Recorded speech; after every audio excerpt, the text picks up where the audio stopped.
Le choléra, la shigellose et la fièvre typhoïde sont les 3 épidémies qui ont été déclarées dans la ville de Dolisie. Selon le ministre de la Santé et de la Population tirant la sonnette d'alarme lundi, quelques cas ont été également suspectés dans les 2 principales villes du pays. À ce jour, il a été enregistré 1365 cas suspects à Dolisie avec 12 décès. 16 cas suspects à Pointe-Noire, dont 2 décès. 2 cas suspects à Mouyonzi, dans le département de la Bouenza, et 1 cas probable à Brazzaville, décédé.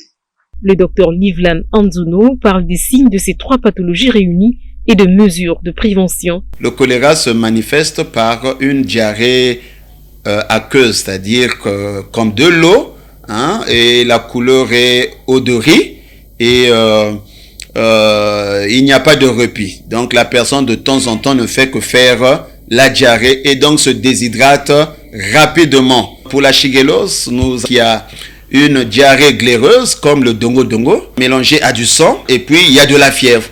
Pour la fièvre typhoïde, il y a la fièvre, il y a les douleurs abdominales, il y a les vomissements, il y a la diarrhée, il y a les céphalées, il y a la fatigue. Demandons à la population de se rassurer que l'eau est potable. À la limite, on la fait bouillir. Éviter les congelés qui sont exposés avec des mouches qui viennent de partout. Nous devrions faire attention.